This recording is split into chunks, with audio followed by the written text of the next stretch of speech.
Hello and welcome to the latest episode of Mum, Dad's Got Another Tattoo, the Midlife Crisis podcast. I'm Mark and I'm not here with Richard this week, a bit of a scheduling issue for our first episode of the new year. Want to wish everyone a happy new year. Hope you've all finished opening all the Christmas presents that you've got and you're attacking January with the New Year resolution fever with which the period is associated. And one of those things you might be doing is reassessing or reviewing, reflecting on your relationship with alcohol. Dry January is a movement that we know about and people think that's a great thing to do, but maybe there's an underlying motivation to doing that. And to unpack that, I'm joined by Hamza Najam, who is it fair to say a sobriety coach? Is that the right? Yeah, sobriety coach and breathwork teacher. So I do both. Okay, excellent. And so we'll be getting into that during this conversation, as lots of us, as we say, are thinking about how much we've drunk over the Christmas period and whether that's sustainable and what we might want to do in the future. So welcome to the show, Hamza. Thank you very much for giving up the time. It'd be great to hear about your own relationship with alcohol and how you became in this space, if you wouldn't mind. Absolutely. Well, Mark, thank you so much for having me and Happy New Year to everybody. I hope it is off to the start that you hoped. In terms of my personal journey, I started, I'm originally from Pakistan. So growing up, alcohol was always this thing that you couldn't touch, you couldn't have, and there's always this mystery around it. So naturally, I came to Canada when I was 19. I had started drinking before that, but it was always as a binge because we couldn't let our parents find out that we were drinking. So my introduction to alcohol and my relationship with it started with binging it. So by default, I never had the opportunity to sip and enjoy anything. It was always, let's get done with this quick so that we can get drunk and then deal with everything the next day. Fast forward, I'm in Canada now. I've been here since 2006. Very different culture, very different lifestyle. So it gradually became a part of my life. It started as entertainment, as leisure, but then, as life got more and more stressful, I found myself using alcohol as a way to unwind and as a way to de-stress, and then the same token as a way to go out and have fun. And somewhere along the way, I developed this identity that fun equals drinking. Going out equals drinking. There's no other substitute.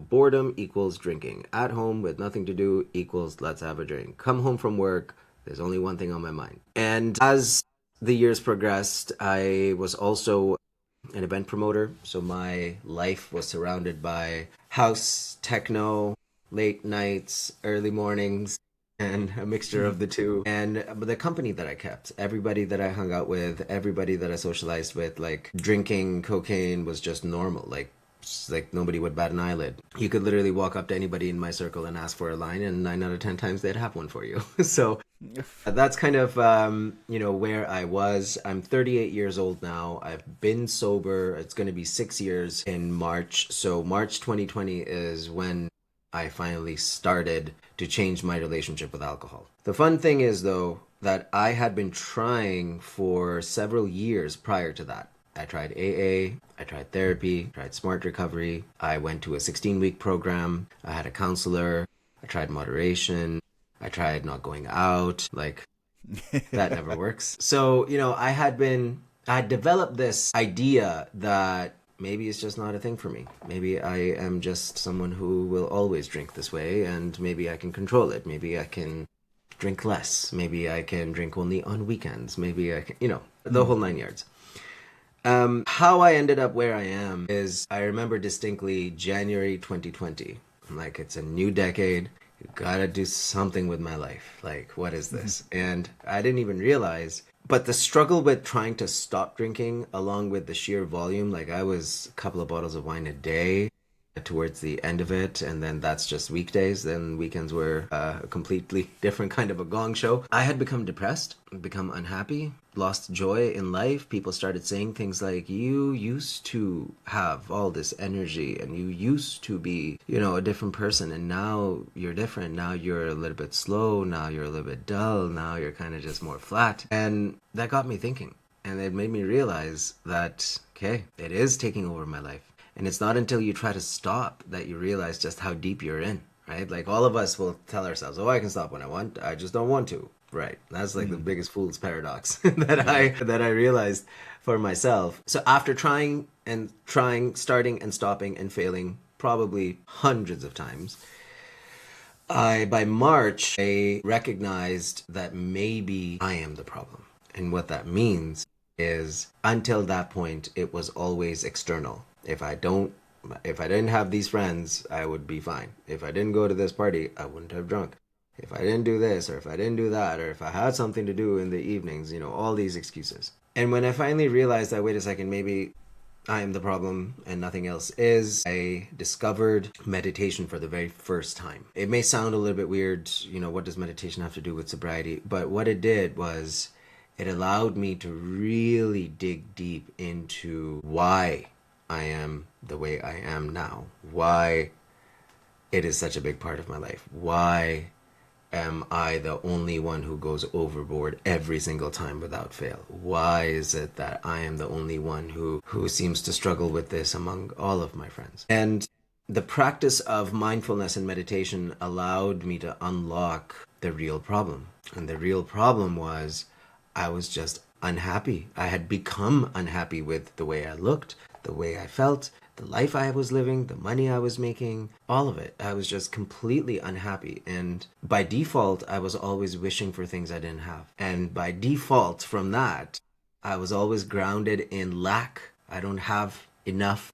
I am not enough. I need to do more. So the biggest fundamental change that led to where I am today, it all started with introspection. It all started with taking a deep inventory of who I am as a person and how I got here. So that's how the story started. I hope, I know it was a bit of a long one, but I hope that gives everybody the context. No, that's a great background. Really grateful for you diving into that. And it's interesting. I think that your story, although it has your own parts to it, it's probably reflective of a lot of sort of northern hemisphere cultures, like northern Europeans, based around drinking. Having a drink with somebody is, the modern day version of breaking bread, Yeah. and bonding exercises, whether that be with family, friends, workmates. So it is embedded in the culture, and I guess the consequence of that is that when things need to be addressed, maybe because your behaviour isn't particularly unusual amongst everyone that you know, that it takes a long time for that introspection to happen, which is maybe why January and dry January is a good time, because you can step aside from that. Absolutely. And the New Year's resolution, it's easier as well to communicate, I'm not going to drink for January, which may or may not be a great idea. Personally, I'm not it's one of those. Let me ask you a question.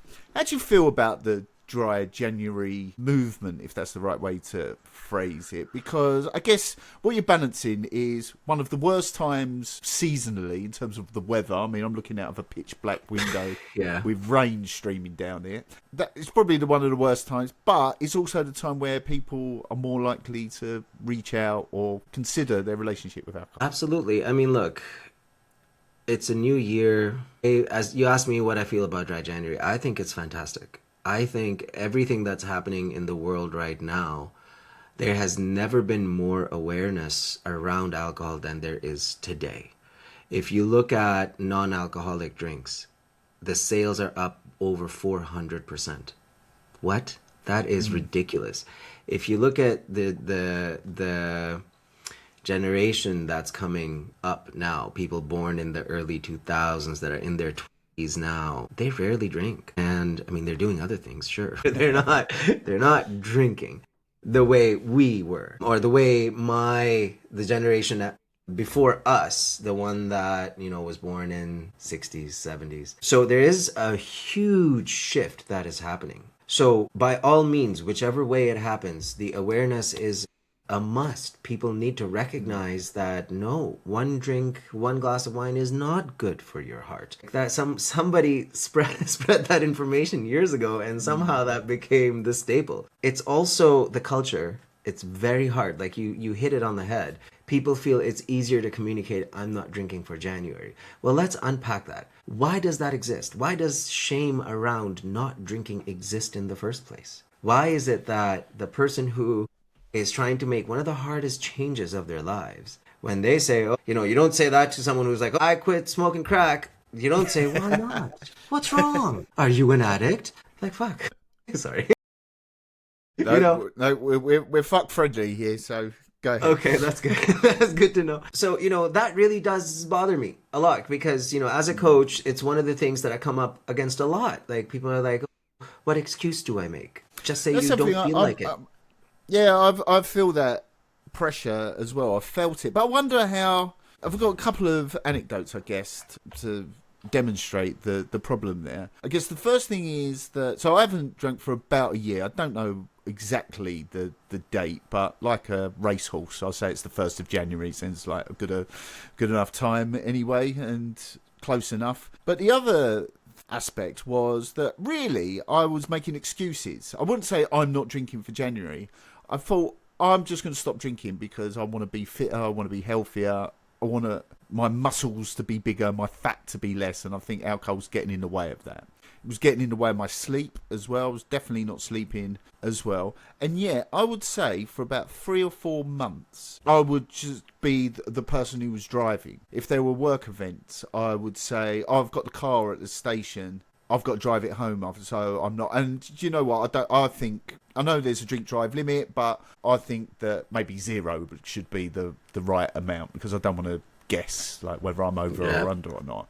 But in truth, all that was subterfuge and masking the fact, that I did not want to do it. And the reason is, I didn't want it to be a story. When you say I'm not drinking anymore, that's always met with, why not? Yeah, why not? As if they're like, and I felt that unless you have a story of rock bottom, of being on a waste ground with 2 litres of cider at 10 a.m. with 55 missed calls on your phone, that somehow, like, you've got to be, like, if you said that, people go, well, yeah, you better not drink then. But anything other than that, like, I just don't want to, is not a valid reason amongst peers to get you off the hook, if you like. Is that a common complaint? Is that a common... It's a common thing everywhere. Yes, 100%. In Canada, US, in the UK, I mean, pretty much everywhere. And the reason for that is, and I feel like a lot of people are not going to like to hear what I'm about to say. That's good. But this one is for the ones who are extra curious as to why you're not drinking. People want to know why you're not drinking so that they can compare themselves to you. And deep down, every regular drinker has a voice in their head that says, maybe it's time to examine this relationship that we have with alcohol. And 9 out of 10 of those people will sweep it under the rug with another drink. So the reality is that it's when you say, I'm not drinking, you're holding up a very large mirror for all the other folks to look into and realize how it makes them feel. So they want to know how bad it was so they can tell themselves that I'm not that bad. That's interesting. The other side of it as well is that I didn't want it, and I still don't. I bristle sometimes where people say Marc doesn't drink, as if it's part of my identity. And I mean, we spoke before we came on and compared sobriety periods, and you said congratulations. And I sort of rejected that because I don't feel like it's an achievement. And part of that is this whole story I want to tell the world was there wasn't a problem, I just stopped. Therefore, there's no need for congratulations. That's hard for people to hear. That's the reality. That's hard for people to hear because then 2 and 2 doesn't add up to 4. You know what I mean? Like if you didn't have a problem, why would you stop? It's such a good thing. But sorry, I didn't mean to cut you off. No, that was the thrust really, is that those. It's an achievement. I don't feel like I've achieved anything. I just haven't done something that I was previously doing before. Whereas if somebody And I guess this leads into the role of a sobriety coach, because I always thought that either A, you can stop at any time and it's only social and cultural pressures that keep you on that path, and that's fine. You can probably stop at any time, just choose not to. Or genuinely you can't, and therefore if you can't stop and you keep on drinking, then it's AA, it's 12-step programs, it's never touching another drink. How accurate is that characterization? Based on current culture, it's fairly accurate. It seems we are always on one end of the extreme, right? So it's either all or nothing. And I used to think that way as well. And given I am sober long term now, 6 years is a long time. It hasn't felt like a long time. And I've met with several people who have been doing the 12 steps or other types of programs that are all focused on complete sobriety. There's nothing inherently wrong with that. And I just want to be clear. AA has always been an amazing place for lots and lots of people to find what they really need in order to recover from the place that they are in life. But the way I look at it is a little bit different. And it's that difference that has led to the success that we've been having and how much Breathe Sober has been growing, is that first and foremost, there isn't anything wrong with you. And when I say you, I'm talking to the person who's listening to this podcast and, thinking about their relationship with alcohol. It's not that you are weak or that you lack willpower or that you have some kind of genetic disposition to alcohol. Even though those things might be true, that, okay, you come from a family of drinkers, but it's nature versus nurture. It's more nurture, meaning it's what you saw. It's what you saw as experience growing up that has a bigger impact than your genetic disposition. And to realize that as a human being, you have systems in place that keep you functioning. One of those systems is your nervous system. And the nervous system's job is to automate the things that we like doing, period. It doesn't discriminate. So and also, let's talk about, since we're talking about the nervous system, it's neurons that fire together, they wire together. This is the most basic neuroscience principle that came about in the 70s, which clearly demonstrates that when we repeat the same behavior, it becomes automatic. It becomes automated because that's what the nervous system is programmed to do. To take the things that we like doing over and over and over again, drop it in your subconscious so you don't really have to use your thinking brain for it, and focus on other things and have another skill that's just in your subconscious. Drinking is another one of those things. If you have been using alcohol as a way to cope with stress, unwinding, celebrations, going out, feeling socially awkward, boredom, not having anything to do, not being able to sleep, all of these things, when you're using alcohol to change an internal state regularly, you tell your nervous system, this is how we do it. This is how I want to do it. And this is how I will continue to do it. And the nervous system says, all right, sounds good. This is it. It's not until we decide that, okay, I want to change my life. I want to change my relationship with alcohol. I want to drink less. I want to drink not at all, if for a month, for 6 months, for 12 months, whatever. What you're up against is not a lack of willpower. What you're up against is a nervous system that has had 5, 10, 15, 20, 30 years to mature and develop patterns to serve a specific identity. And now when you're trying to change that, you're up against a nervous system that's still wired the same old way. And the problem is that's in your subconscious. So, that's why we feel so twitchy that, okay, I really think I need a drink. Something stressful happens immediately. Your brain goes, I need to turn this off. I can't deal with this. Oh, life is so stressful. Oh, this is too much. I can't. All of that is happening in your nervous system. So when we try to use willpower to just not drink, what we're doing is taking a knife to a gunfight. You don't stand a chance. So this is not a willpower function. And that is why when we start, alcohol isn't the problem anymore. The real problem is in the nervous system. And when you start addressing that, changing your habits, changing your routine, identifying all of your patterns. Every time I get into an argument with the wife, it makes me want to drink. Every time I come home from work, even before I enter the door, I'm already thinking about having a drink. Every time I go and see so and so, I'm already like beer in hand showing up over there. All of these are automated processes. So we have to look at it from a different point of view, which is you've developed a system to support alcohol for a number of years. So how does it make sense that by removing the one thing that all arrows are pointing to, you'll just be completely okay? Now, for some people, it works. But for most people, this is what they're coming up against. And this is why most people end up picking up a drink despite their best efforts after a few months, after a few weeks, even after a couple of years. Does that add up?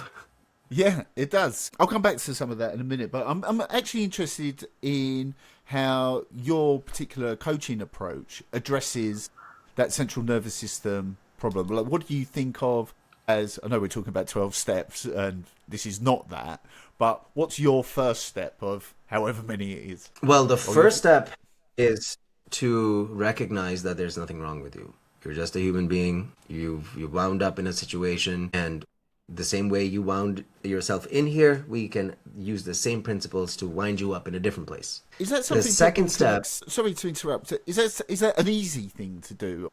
Is, just accept that there's nothing wrong with you? Oh, okay, I won't. Or not an easy thing. No, that's.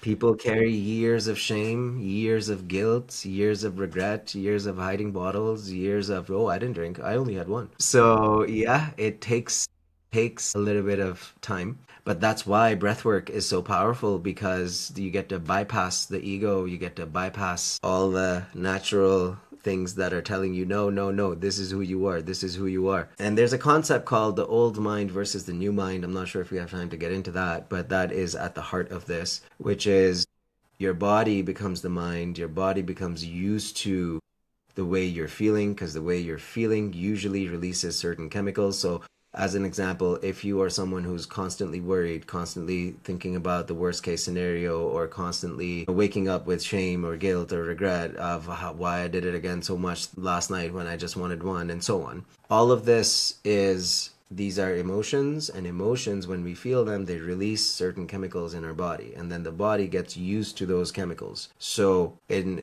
essence, what starts to happen is the body notices a change, that, hey, you haven't been worried in a while, what's going on here? And that's what sends signals to the brain.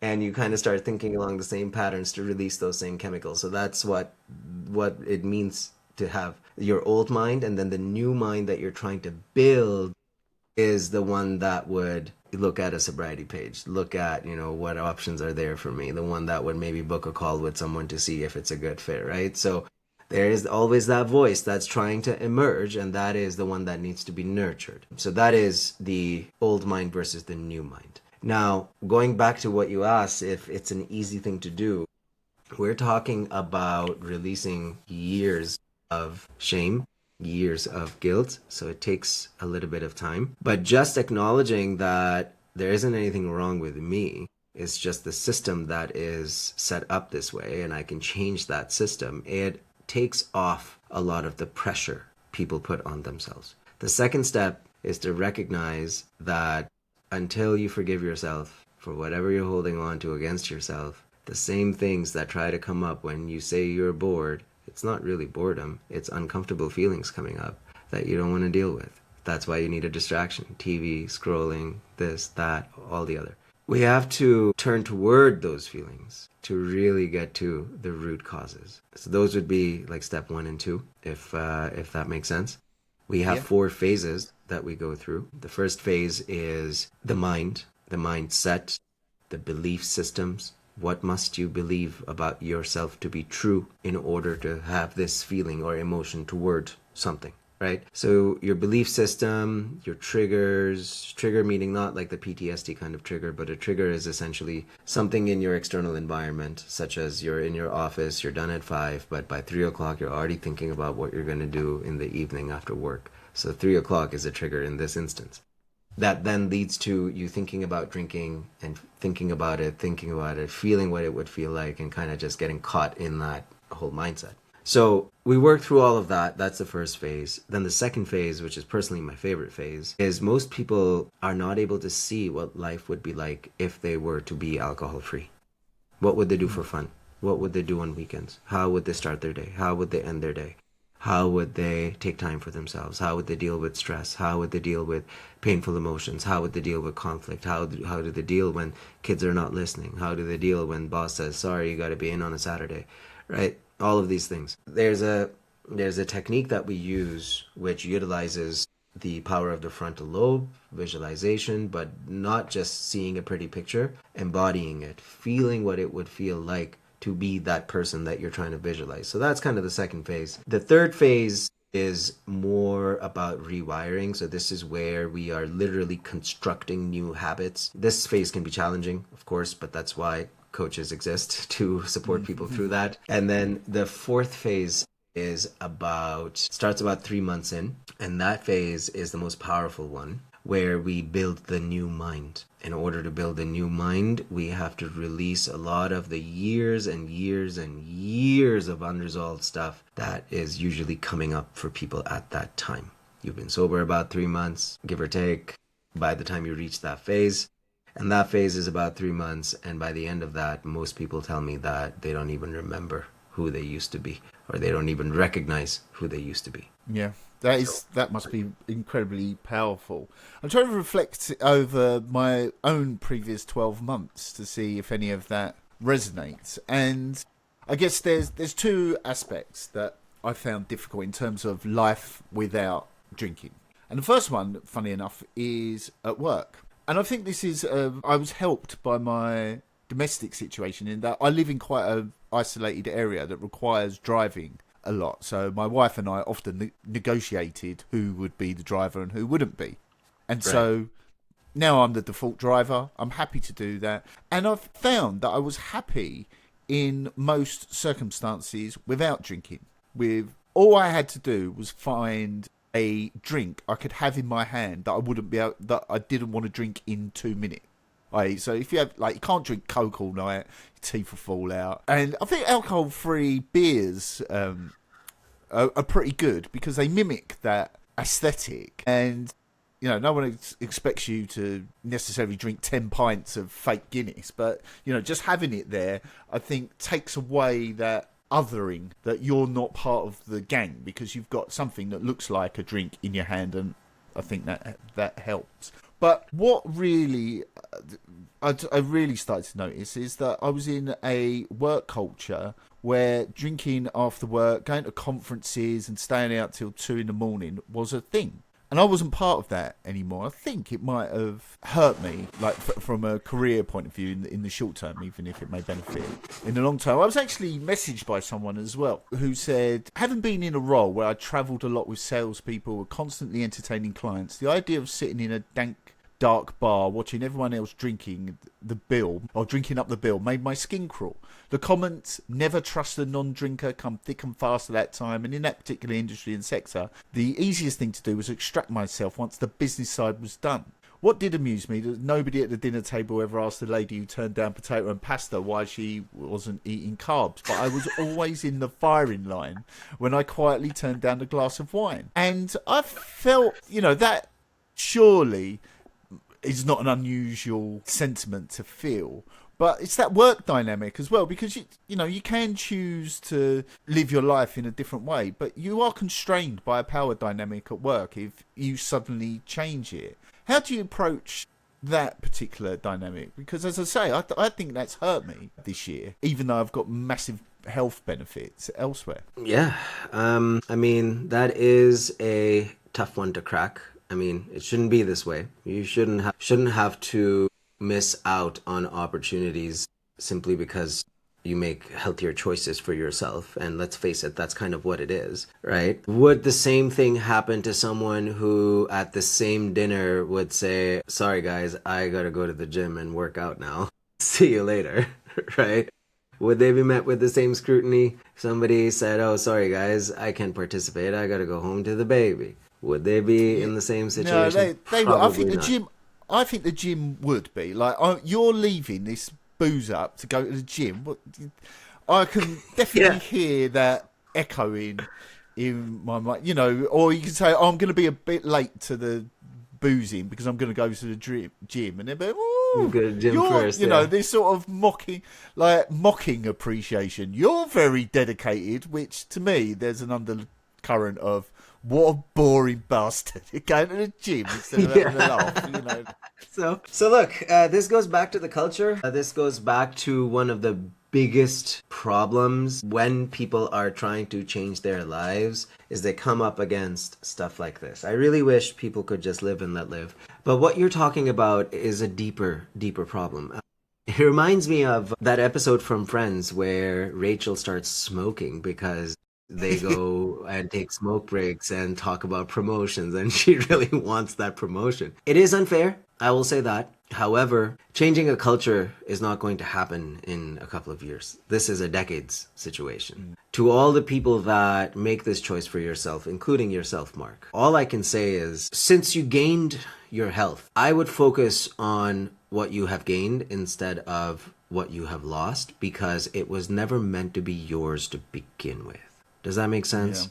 Because It you does made make a sense. choice. You made a choice to honor yourself. And in the other instance, if you were to say, oh, I would love to be alcohol free, but then I wouldn't be able to socialize with these people and I might miss out on opportunities, so I'll just keep drinking. That is not honoring yourself. That is not putting yourself first. So in essence, you're kind of living a lie where you are not honoring yourself and what you're being called to do on an intrinsic level. So although it feels like a loss, if I were your coach, I would tell you exactly this. What is meant for you will always find you. What you have to do is remain in a positive state and remain confident with the choices you have made. Because that is how you hold yourself accountable, and that is also how you put yourself first. The number one thing that I see across the board, it doesn't matter. Like, I've worked with lawyers, doctors, I've worked with nurses, teachers, all sorts of people from all sorts of walks of life. We are always much happier to sacrifice ourselves than to sacrifice work opportunities or other opportunities, meaning our own value of our health, of our longevity, of being present, being the best version of yourself possible for your kids, your wife, and yourself. Those things are not happening when you are not honoring yourself. So I think it's a fantastic thing that even with not necessarily getting that particular opportunity, you have no idea what kind of opportunity could open itself to you simply because you are living in higher alignment with yourself. Does that make sense? It does make sense, and it does reflect my internal thoughts about it, because obviously I'm regretful of the position that I found myself in, but I don't think to myself, I wish I had carried on drinking. I'm pleased that I've done what I've done. And the challenges did not actually come from thinking about a work perspective. The challenges were, I actually went on a holiday over the Christmas period, went away to a different country where my sister and her family live. Nice and sunny, a sunny Christmas, which was a nice change. And even though I'd been away in the summer, I went to France, went to a very heavily vineyard-based area in France, didn't miss drinking at all. There was an element of driving that had to be done as well, so again, the logistics of that helped. And I don't feel like I needed to have a drink to have a good time, and that was the case, and so that was great. This time, though, there was a couple of things that I missed or regretted. I don't know quite what the right emotion is, but you know, one of the great pleasures I always found was quietly getting nicely sozzled in late afternoon on a sunbed with my wife. Now, my wife has carried on drinking wine in the afternoon on holiday. She's stopped since we've gone back. She doesn't seem to have any issues starting and stopping. But I've kind of denied her that aspect of our relationship now, where we do this thing together. So there was that aspect of it. I also went to a couple of parties where I didn't really know anyone, and I just couldn't be bothered to get into the bonhomie of the night, which is very unlike me. I've considered myself a sociable person, and I also thought I didn't need alcohol to do that. And over the past year, I think that's proven to be the case. But on this occasion, I was with my family as well. Kind of, was a bit of an anchor on the night and on that little subsection of the party where, I wasn't really involved. The afternoon. That's what you're referring to? Well, the afternoon was just not there at all. And then an evening event where, it becomes riotous and a good fun as well. And I'm not part of it. And I definitely felt on the outside of that. And I considered whether now would be the right time to break it so I could join in. And in the end, I've weighed it up and thought I'll probably end up regretting this. But that was the first time I'd really considered my decision in a negative light. Would you like me to try and break this down for you? Yeah, on go for it. A different scale. Yeah. So, please. Christmas, you've had however many Christmas, like 20, 30 with your wife, kids, it's something that you have always done. It's something that's a part of you, something that the memory of that thing lives inside of you. So of course, remember going back to the whole nervous system thing, right? Yeah. So smaller things like going to France. Okay, how often do you go to France? Not every week, right? No, that's right. How often do you do all the things, the socializing and all of that, right? So this just hit harder because this was the one time where you could feel okay to let loose and do it with the person you love. And of course, there's a feeling of nostalgia there that it used to be a certain way and it's not anymore. So of course, it is natural that would come up. And you dealt with it in an amazing way. I'm actually very proud to hear that, you weighed up the pros and cons and made a choice for yourself. So it's expected that you would feel that. What you could have done differently was anticipated that when you're going on holiday, that something like this will likely come up. And when it does, I will do X, Y, Z, right? So that's forward thinking. The other part where you said you went to a party and you didn't really know anyone there. I mean, that's the biggest clue. You don't know anybody there, so you don't naturally feel inclined to just start hanging out with somebody. And that's previously in your life. That is the exact moment where you would have used alcohol to let loose, right? So it makes sense that those were two times that stick out for you where you were like, I don't know. And that's totally okay. That will happen. We are living in a world where there is so much pressure from the outside to conform. And what you're doing is blazing your own path, at least for all the people in your life that you see regularly, right? So you are the trailblazer in that sense. Naturally, it comes with some consequences. Right? Yeah, I was going to say that because it's not cost free, and I have this philosophical conversation every now and then whether has my sobriety been free riding the alcohol consumption of other people. I went to a football match where all my mates were drinking, and I had a great time. I was driving again. Another sort of logistical barrier, but I chose to do that. And I had a great time with everyone, but I then thought to myself, well, part of that was because the bonhomie, the convivial atmosphere was in part due to other people drinking. Not excessively, like 2 or 3 pints or what have you on a special occasion.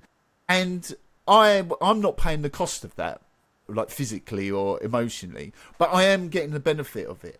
And I also give an example of 2 work engagements. One was in Saudi Arabia and one was in Edinburgh.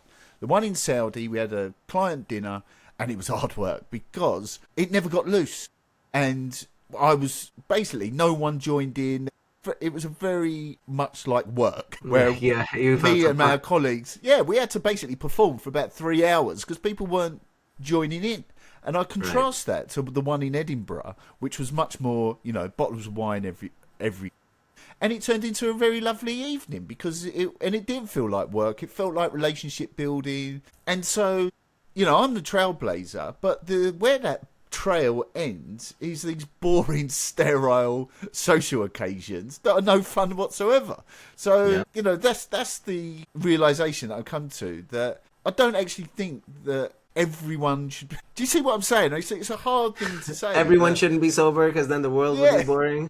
Yeah, a little bit. I mean, you get what the point I'm trying to make is. Yeah, yeah. I Yeah, I definitely get the point. I mean, look, there's pros and cons to everything. You just have to decide what you're willing to live with and for what purpose. Again, you made a choice for yourself and now you're learning that wait a second, it's not all roses and sunshine. Like there's always, there's also this side of things. What I say is it comes back to, again, it's all a reflection. So it all comes back to you. Some instances, some situations will be boring. They will feel like they are boring, and that's okay. Sure. But, the night starts, you go through it, the night ends, and yet you get to go home and sleep and wake up the next day excited and motivated and energized rather than hungover, tired, with a lot of shit to do. So pros and cons to both. So Saudis by nature are not the very loosest people anyway. So, I feel like you picked just the worst kind of example for that. I get that. But yeah, I mean, look, going back to what you said in the beginning, you have a pint, and if it's not a problem, it's not a problem. That's very true in this instance. Not everybody drinks to a point where they feel that their life is in tangles. Not everybody drinks to a point where they are unable to process their emotions and find themselves just lugging around this giant bag everywhere they go, full of emotions, full of unprocessed stuff, and the easiest thing is to just keep drinking. There are some people who can take it or leave it. There are people in my program who used to drink heavily every single day. After working 6 months with me, they're now maybe having a drink once a month, and it's been like that for a long time. So it's not about complete teetotal sobriety. What it is about is recognizing who you truly are and also recognizing what your role is in all of this. What is the real reason? Because I'll tell you one thing, alcohol doesn't really become a big problem unless there's a deeper problem that you're trying to cover up. That's what I've seen after working with 900 people over the last 5 years, that is 100% of the time the case. There are other ways to emotionally regulate yourself. There are other ways to deal with the same problem. And it's really just a matter of understanding what you're really doing instead of just letting the automated process keep going. And then another thing can be said about, when you go to these meetings, does that excite you? Is that exciting for you, the work that you do? And I'm not speaking to you in particular. I'm speaking to everybody. Like once the veil has been lifted and the smoke screen is gone and the alcohol is out of your life and now you're looking at things clearly, this also serves as an opportunity to consider, are you in the right place for who you want to become? Does that align with your values now? Does it feel good to continue doing what you're doing? How much resistance are you feeling now that you are thinking and feeling in a different way? These are the things that we then have to address and work on as we go through life. Because ultimately, it all comes down to living in alignment. If you are living in alignment with yourself, things feel like they are flowing. When you are not living in alignment, that's when there is resistance. It's really just, as simple as that in some cases. Okay, and if someone is listening to this and they want to reach out to you, where can we find you, and how do you work with people at the outset? Absolutely. So I've got a website, breathesober.com. You can also follow me on Instagram, which is Hamza Najam .sobrietycoaching. All my content, everything is there.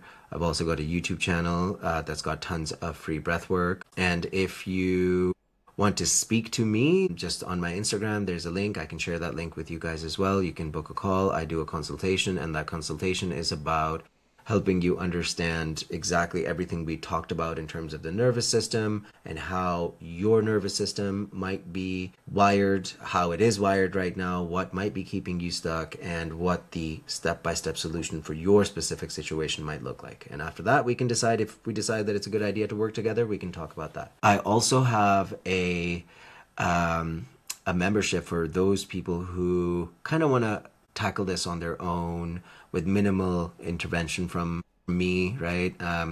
That's only $50 a week, and it's a new thing that I've started. So for that, it's pretty straightforward. You get all my courses, you get You get all the knowledge, you just have to use it yourself, and you get to meet with me once a week. The other program, which is more intense, it is an intensive. So that's 6 months. And that comes with me, that comes with 3 coaches, that comes with a herbal detox coach that's dedicated to you. There comes with a nutrition and fitness coach, nutrition and movement coach, rather, not fitness. That is also dedicated to you. I am dedicated to you. And we have an amazing community there of people that are just working on themselves.